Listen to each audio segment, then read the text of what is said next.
कैथल पहुंचे नायब सरकार में राज्य मंत्री कृष्ण कुमार बेदी हरियाणा प्रदेश में हो रही है। नरेंद्र मोदी की रैली को सफल बनाने के लिए लगाई गई है। भाजपा नेताओं की ड्यूटी इस दौरान कैथल के कपिल कमल में पहुंचे थे।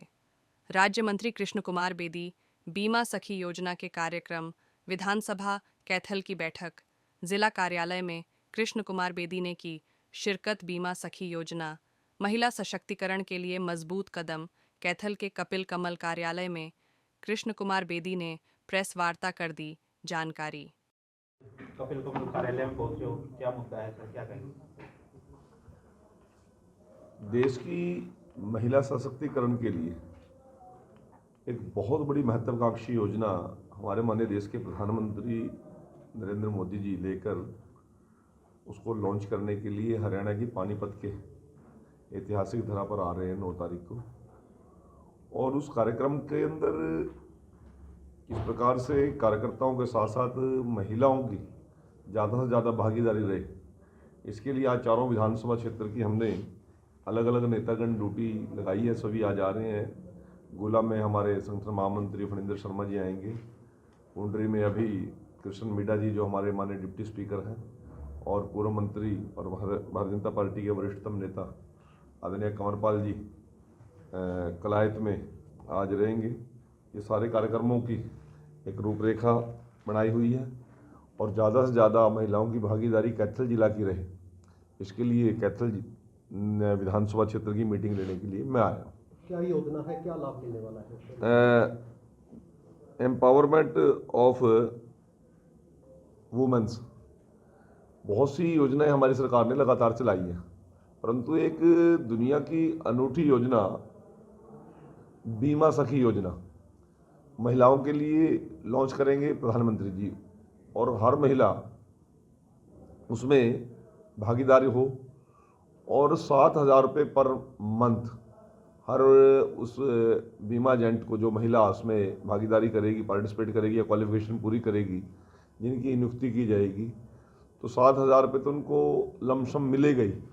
और महीने में 2 यदि वो पॉलिसी तैयार करती हैं तो उसका कमीशन मिलेगा, और दूसरे साल के अंदर 6,000 रुपये, और जो पॉलिसी करेंगी वो उसका कमीशन, और तीसरे साल में 5,000 रुपये, और जो पॉलिसी करेंगी उसका कमीशन प्लस।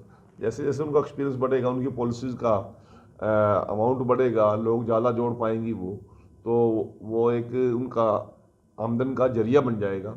और जब महिला के हाथ में 10 पैसे आते हैं तो परिवार को सहारा मिलता है और उस महिला का मनोबल बढ़ता है। और ये 10वीं 12वीं क्लास की जो महिलाएं हमारी पढ़ी लिखी बेटियां हैं, बहनें हैं हमारी, उनको एक ताकत देने का देश की सरकार ये काम कर रही है। तो सर, एक तरफ आपने जो मोदी जी की रैली का निमंत्रण देने घूम रहे हैं पूरे मंत्रिमंडल है, दूसरी तरफ जो किसानों ने अपनी किलेबंदी मजबूत कर दी है, बैरिकेडिंग तोड़ने की तैयारी कर दी है, वो हरियाणा से रास्ता मांग रहे हैं, क्या कहेंगे? देखिए, मैं आपको बड़े साफ शब्दों में कहना चाहता हूँ, हमारी सरकार पूरी तरह से किसानों से बातचीत कर रही है। जो जो उन्होंने बात की थी देश के प्रधानमंत्री जी ने, उतना उनके लिए सब कुछ बेटर किया। आयोग का गठन करने की बात की थी, वो उन्होंने कर दिया।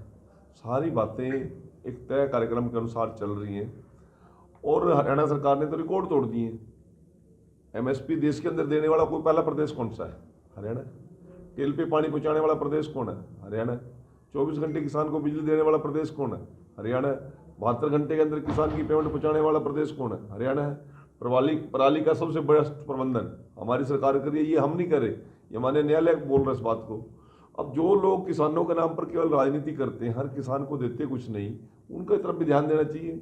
हमारे यहाँ पे सूरजमुखी 6700 रुपये क्विंटल बिकी, और पंजाब में आपके बॉर्डर पर इस्माइलाबाद के साथ ही लगता पंजाब का एरिया, वहाँ पे 3500 रुपये, और उसकी पेमेंट भी आज तक नहीं आई। तो हम किसान के बेटरमेंट के लिए बहुत काम किए हैं, बहुत कुछ हमने किया है, कर रहे हैं। और मैं तो किसान जितने भी जत्थेबंदी हैं उनसे एक निवेदन करना चाहता हूँ कि आज किसान के सशक्तिकरण के लिए केंद्र की सरकार और प्रदेश की सरकार ने बहुत कुछ किया है। हमें आप लोगों के सहयोग की जरूरत है। ये योजना है, राज्य है सर, दिल्ली की बात करें, पंजाब की बात करें, दिल्ली के मुख्यमंत्री केजरीवाल पर हमला होता है, वहाँ सुखबीर सिंह बादल पर होता है, तो कैसे देखते हैं कानूनी व्यवस्था पड़ोसी राज्यों में? देखिए, मैं सारी बातें मैं करने की स्थिति में नहीं हूँ। ये कुछ मुद्दे ऐसे हैं जो केंद्र लेवल के हैं या राष्ट्रीय लेवल के। मैं एक हरियाणा में वजीर होने के नाते, हरियाणा की सरकार का मंत्री होने के नाते, मैं जो मेरे प्रदेश की चीज़ें हैं उनके ऊपर मैं फोकस करता हूँ। उनको मैं कहने का आपसे बता रहा हूँ आपको। ये सारे देश भर की बातों की जिम्मेवारी नहीं ले बेदी पाता। जी, योजना की बात कर लेते हैं। क्या क्राइटेरिया रखा है, महिलाओं को किस प्रकार लाभ मिलने वाला, कौन सी महिला सरकार फंड देगी सर? इसमें सरकार फंड देगी या किस प्रकार से होगा? मैं बीमा जो एजेंसी है, एक बहुत बड़ी हमारी फाइनेंशियल एजेंसी है, कंपनी है वो, जीवन बीमा निगम। उसके अंदर उनको एजेंट के तौर पर हम, महिलाओं की आज तक भागीदारी है ही नहीं एजेंट के तौर पर। जितना भी काम करते हैं पुरुष करते हैं। शायद इस क्षेत्र में महिलाओं की भागीदारी जहाँ तक मेरा ख्याल है कि नहीं होगी। अपने आसपास के जो क्षेत्र में देखता हूँ, कोई ऐसा हमें नहीं मिलता कि कोई महिला बीमा का पॉलिसीज को लेकर कोई जनता के बीच में, लोगों के बीच में जाती है। और उसी कारण क्या है कि महिलाएं जुड़ भी नहीं रही हैं बीमा एजेंसी, वो इंश्योरेंस ले भी नहीं रही हैं। एम्प्लॉयज हैं या उनको थोड़े से जागरूक परिवार हैं, वो तो है। आम परिवारों में इस प्रकार का इंश्योरेंस का लाभ ही नहीं मिल रहा है। तो यदि महिलाएं, आम महिलाएं यदि इसमें भागीदार होंगी, एजेंट बनेगी, इसमें पार्टिसिपेशन करेंगी, तो आम परिवार की महिलाओं को भी इसमें इंश्योरेंस का लाभ लेने का मौका मिलेगा। और महिला सशक्तिकरण के माध्यम का ये माध्यम बनाया है। सर, भारतीय जीवन बीमा निगम की आप बात कर रहे हैं, उनसे टाई अप किया गया सेंट्रल हाँ, ये सारा का सारा केंद्र की सरकार ने, देश के प्रधानमंत्री जी उनसे टाई अप किया है। और ये केवल हरियाणा में लॉन्च नहीं हो रही, पूरे देश में लॉन्च हो रही है। उन आदिवासी क्षेत्रों में भी लॉन्च हो रही है जहाँ महिलाओं को बहुत कम सुविधाएं हैं। उन पहाड़ी क्षेत्रों में भी, हर पूरे देश के हर एक जिले के अंदर इस प्रकार की स्कीम हम लॉन्च कर रहे हैं। तो इसमें फंड जो है वो सरकार पे करेगी या फिर जीवन बीमा निगम जो वो निगम से बात हो रही है, सारी पॉलिसी वहीं से चलेगी जी। तो ये कब से शुरू, क्राइटेरिया क्या रखा सर? ये 9 तारीख को लॉन्च कर देंगे ना। इसकी क्वालिफिकेशन और वो सारी टर्म्स एंड कंडीशन आपको मिल जाएगी 9 तारीख। ऑनलाइन होगी या ऑफलाइन होगी सर? ये सारी की सारी ऑनलाइन सिस्टम है। आप ऑनलाइन आप अपने आप को एप्लीकेंट अपीयर करेगा, और जिस प्रकार की जिसकी क्वालिफिकेशन है, जिस प्रकार की उसकी मेरिट बनती है, परंतु ये महिलाओं का ही महिलाओं के लिए हो। तो आज कपिल कमल में भी पहुंचे, यहाँ पर भी महिलाएं पहुंची है, क्या कुछ रिस्पॉन्स देखा आपने? मैं वही कह रहा हूँ, ये महिलाओं का सशक्तिकरण के लिए और महिलाओं की भागीदारी इस कार्यक्रम में ज़्यादा से ज़्यादा हो, उसके लिए ही आज ये बैठक की गई है। और उन्हीं बहनों को आज हमने यहाँ पर आमंत्रित किया है, और लेके जाने की, उन बहनों को वहाँ तक पहुँचाने की जिम्मेवारी हमारी भारतीय जनता पार्टी की पूरी टीम की रहेगी।